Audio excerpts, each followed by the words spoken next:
Giuseppe, your time. Okay, so Giuseppe is also has collaborated with me for many years, and the topic he's going to talk about is really different now. So now we are going in the situation where records don't exist, right? So what can we do in that case? How can we leverage the fact that we can collaborate across larger groups? Thank you, Giuseppe.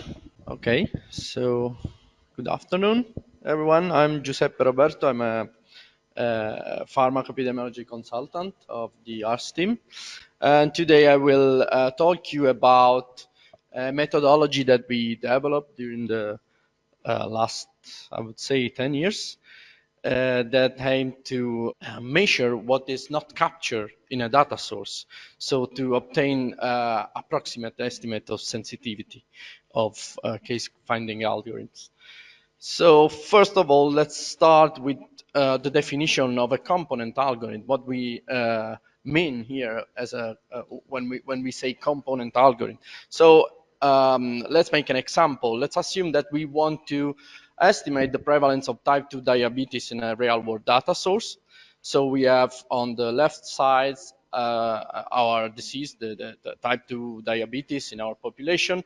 On the right side, we have the measurement of the frequency of the disease that we want to make within our data source. So there are, as already Rosa showed in her presentation, there are different actions that a patient can make. So we can assume that these actions that are listed here are comprehensive of all actions that a patient with type 2 diabetes can make, and each of these actions can be can prompt the recording of information in a specific data bank, so that records are created and they can be used for creating a case finding algorithm and measure our the frequency of the disease of interest, in this case type 2 diabetes.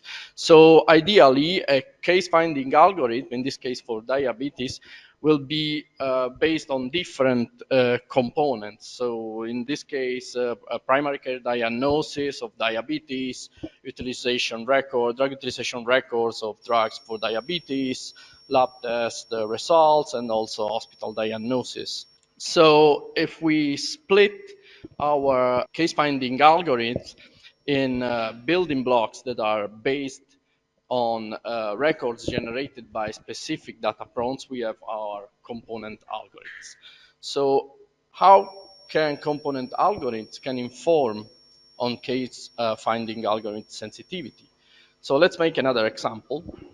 So we have data source A, in which we measure the prevalence of type 2 diabetes, and we obtain an observed prevalence of 20%, while in the second data source, it's a diverse data source, it's a different data source with different characteristics, we observe the prevalence of 15%.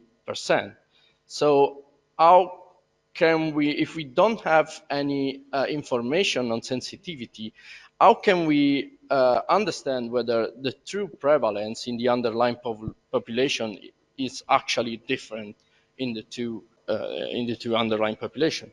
So let's have a look to what happened in the two data sources, how data is captured. So in the first data source, all the action that a patient with type 2 diabetes are captured in a data bank and prompt the generation of records, so the content of that record can be used to identify type 2 diabetes. In the second data source, only the use of medication for type 2 diabetes prompt the generation of data, and also the hospitalization, while primary care visit and utilization lab tests do not. So if we represent the two case finding algorithm that we can create to query the two diverse data source using the component algorithm strategy, we would have something like this, so that breaking down the identification strategy into data source using the component algorithm strategy, we can have an idea, support the generation of hypotheses on algorithm sensitivity. So, for instance, we can start thinking, okay, in data source B, we are lacking 2 data prompts, so probably we are missing a significant share of cases, maybe 25% if we compare directly the two estimates, but this is not possible in reality because of data source diversity that hampers direct comparison, but still the component algorithm strategy can be extremely informative on algorithm sensitivity in absence of available evidence. So this is an example from the first published paper in which we applied the component algorithm strategy and as you can see, we calculated the prevalence of type 2 diabetes by component algorithm and data source in 8 diverse European data sources. And then with the information that we got from this application of the component strategy, we could understand, we could interpret the overall prevalence of type 2 diabetes that was observed in each of the 8 diverse data sources, mainly in terms of sensitivity, but also in terms of PPV, let's say. This is another example of a more sophisticated application of the component algorithm strategy, in which we estimated the incidence of pertussis in 5 diverse data sources. As you can see above the red line, we have the results from the application of each extracted component algorithm in each data source. And below the red line, we have the results from the combination of different component algorithms, where the gray bar is the unique contribution of the left hand component, and the white bar is the contribution of the right hand component, while the black bar is the overlap between the two components. And there is also a vertical line that is the external reference standard that we consider to be the TESC, the estimate from the TESC surveillance system from the ECDC. And as you can see from the inspection of the results of the application of the component strategy in the different data sources and the comparison with the external reference standard, we could make different hypotheses on the different algorithms validity in terms of sensitivity, positive predictive value, and PPV. And in particular, in the case of CDAP, when we had all the data prompt that we consider useful to identify pertussis, we could make this, let's say, strong assumption that using any diagnosis from both primary care and also hospital care, and also having the possibility to obtain, to identify patient through lab test, we could assume that that composite algorithm could identify all the cases in the underlying population. So playing with the component algorithm strategy, we could substantiate assumption on unknown validity indices and applies the formula that already Giorgio and also Nicola presented in the previous presentation to obtain estimate of algorithm validity under 2 different case scenario, and then also use these validity indices to adjust the observed incidence of pertussis in CDA. So what is the ablation of data prompts? So it is a different application. Let's say it's a way of applying the component strategy in your data.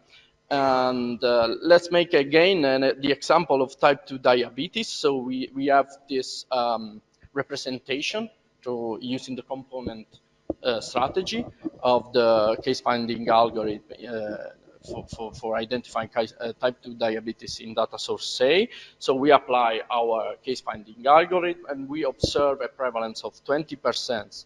But what happens if we delete data that are prompted from, for instance, primary care visits? We obtain observed prevalence of 15%.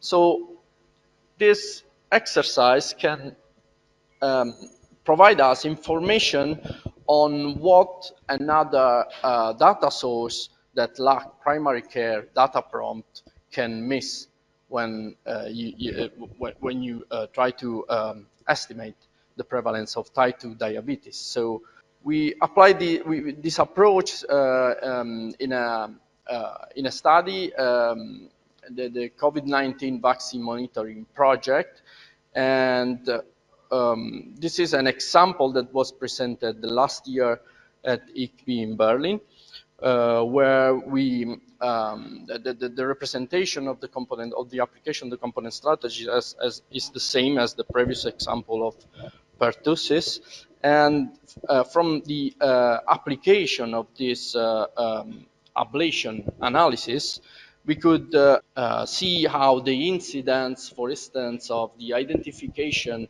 of Bell's palsy in this example was the highest using primary care data prompts that was available in CDAP and BFAP, but still adding the hospitalization data prompt, you could still add 60% of cases in BFAP and 70% of cases in CDAP.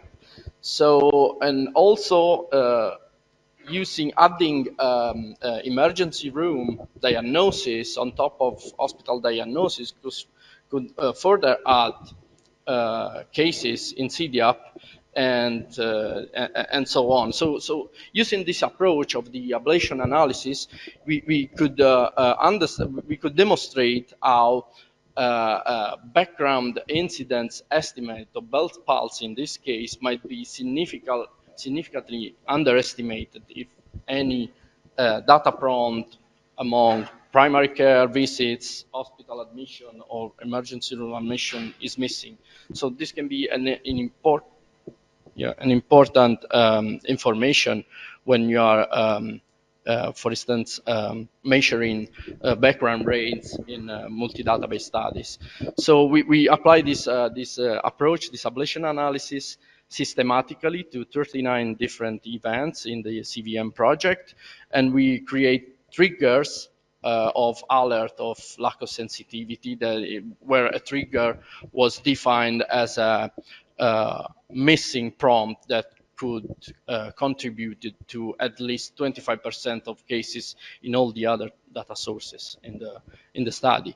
So this is a work that is particularly relevant for not only for fit for purpose of data sources, but also to assess, identify possible false safety signals when observed to expected analysis are performed. So the last application of the ablation analysis that I would like to show you today is the estimate of the delay in the event identification. So we have here an example with the ulcerative colitis. So if we want to identify ulcerative colitis in a data source using diagnosis, those diagnoses can be prompted by primary care visit, specialist visit, but also hospitalization. So, and each of these diagnoses occurs in different time point at different stage of the disease. So what happens if we don't have primary care visits or specialist visit in our data source? We can only capture ulcerative colitis cases with hospitalization. So we are delayed the identification of patients with ulcerative colitis and we are identifying them at a later stage of the disease. We applied for the first time this ablation analysis for estimate the delay of the identification to 4 diverse data sources using data instances from the SafetyVac project. And we could demonstrate that the median number of days from the start of the study period to cohort entry was significantly different if we use only primary care data prompt with respect to specialist data prompt or inpatient data prompt, with a delay that was up to 6 months between primary care and inpatient data prompts. So this is something that should be really taken into account when time to event analysis are performed, and also when the disease stage is strongly can strongly affect the outcome of interest of our study. So conclusion and recommendation for our role play for our PhD student. So please always use diverse framework to represent, understand, and describe data diversity when you have multiple data sources. And also, if you have only one data source, is still needed to make clear what are the characteristics of this data source.